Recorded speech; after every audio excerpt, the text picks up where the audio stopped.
2005 Acura TL, and it's the painter's car, so it's an employee's car at one of the shops I'm working at. And he doesn't know why his AC is not working. And one of the first things you do, well, I didn't show it on video, but before you touch the caps, you leak check at the caps. Well, you hear that going off. You leak check at the caps to see if they're leaking. Now, when I touched the leak caps, they were so tight that I needed a wrench to take off this cap. Now, this has been off for about 10 minutes. Let's see if there's still refrigerant. Get that there. Does it still pick up anything? Nope. It's been out for 10 minutes. It's left. But I could hear, when I put my ear down here, I could hear a leak. I don't see no bubbles. Let's zoom in there. So there's no bubbles coming out of there, and there's no oil, and there's no wetness. There's just a little bit of wetness right here on the loom. You see that? Somebody worked on his car before, apparently, and that's why they over tightened the seal to compensate for the leak that they knew. So I'm gonna replace that service valve in there, the valve cores. I'm gonna do both of them and take care of his leak there. I'm looking for leaks anywhere else, but this was a pretty obvious one because my eyes spotted the oil buildup and the dust buildup from the oil residue when this was loose. And then somebody had the good idea that tighter is better and it'll cover up and maybe it won't leak out, but it did. I'm gonna go to the evaporator. Usually don't find them on this. I did everything visual and with leak detector out here, nothing here. I think this one's just going to be a simple recover the refrigerant, fill it with nitrogen, change the valve cores, and fill her up. And we'll see what I find on this one at the end. If there's nothing, there'll be no more videos. If I find something surprising or different, there'll be another video. So I just came the other day. I should have released that video about the Mercedes AMG 2021 or 22 brand new AMG that had the water leak inside. That Mercedes-Benz wanted $8,000 to remove the dash to look for a leak at the evaporator core, and that didn't include repair price. That was only inspection teardown price. They already charged the customer to pull up the carpet and look, and there was video. I seen the video, and you could see where the water was underneath, and it's creating mold in the car. Now, this is where they blew it, and many things were blown on this that could have determined where to leak from. And this is lack of knowledge. This is when service writers, service managers, and the owner of the company are ignorant and they're not competent at their job, and they hire guys with no experience and no formal experience. I'm going to tell you stuff that my dad taught me, and going to high school auto shop showed me the same thing. And I worked for a Honda dealer, and there was issues with leaks back in the late 80s, early 90s. Can't even remember anymore, so far long ago. So they had you could have leaks here around this seal, and it'll travel inside. It'll take the pillar and travel the pillar down and go down and wet the carpet. You could have leaks anywhere around the window and it could leak. You could have possible leaks down in the crawl, go down there. You could possibly have leaks in the grommet, and the grommets that go in through the firewall, splashing up in the rain, going in. I've even seen some where they've had water splashed up and made it behind one of the fender liners inside a grommet. When you open the door in there, on some cars, it made it in there. But all this can be easily found with an ultrasonic leak detector two ways.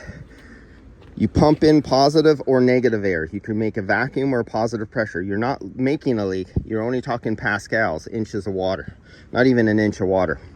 And you pump the air in or you pull it out, and you go around with the ultrasonic leak detector and you look. That's one way. Another way is with your ultrasonic leak detector, and there's a radio frequency generator. You place it inside the car, close up the doors, and you go around, and it's a radio frequency that is coming out, sending out a sound, and when you find a leak, you found it. Another way is with pressure and using soapy water, and you'd put soapy water all around. You'd trace your windows everywhere you think, along car doors and everything like that. You would find your leaks, you would solve them. There's many different mends, including up here. You would have to take up here. If you didn't find it around there, you go into the crawl area where the windshield wiper motors are, where wiring harness and looms go through grommets. That's why they, on that Mercedes, they're going to charge $8,000, and I said I would charge $9,000. Whatever Mercedes is going to do, if you don't do this all the time and you know that, you better charge an extra $1,000, just because you're going to have problems. Plus, you can make 3 times more money doing a lot of little jobs than having a guy stuck on one big job like that. It's like if you're in the auto body business and painting, you make more money doing a few little cars where it's a small little front end accident up to here, not touching the engine, and you're doing a fender, headlights, bumpers, everything located here. You make more money doing a couple of those little jobs and turn them out faster and have your employees do more of those than doing a whole complete on a car and the problems involved in that. Even though they might charge $15,000 on a complete, you make much more money doing little tiny collisions than you do whole completes. Same thing with this. $8,000, $9,000 on the dash, being stuck there for 23 hours or so doing that. I could make 3 times, 4 times more money doing a whole bunch of little jobs in one day than I could on one job like that. That's just freaking ridiculous. Well, 2 days of work. And we're talking about profit margin. And you guys who want to go into business for yourself, you better learn the difference between profit margin, that is your gross, your net, and your net. And everybody forgets about the net. And then you have to learn about hours and what's more profitable. If you don't try to get into business unless you really understand, otherwise you're gonna be like all those shops that I mentioned that I seen go out of business because they tried to be the cheapest guy in town, competing against the guy down the street who is cheap. And all they did was spiral themselves down the toilet bowl right into the septic tank. And they're not around to tell me that I'm too expensive anymore, and that making businesses by being the cheapest guy and getting lots of work and then putting themselves out of business. And I can't talk to them anymore because they're out of business. Different conversation for a different time. But I thought that was important because we're getting back to the fact that when I was young and my father was young, and even when I was young, the majority of the owners were technicians who worked in the shop who became owners, and many of them were multi-generational like myself. And nowadays the majority of shops are owned by investors, or maybe a family member or child of an owner who used to work in a shop, but now the child owns the shop, but he can't even diagnose his way out of a paper bag. And a situation like that Mercedes that just came up was totally unnecessary, because all these extra diagnosis procedures all should have been known by the service writer, the service manager, or the owner.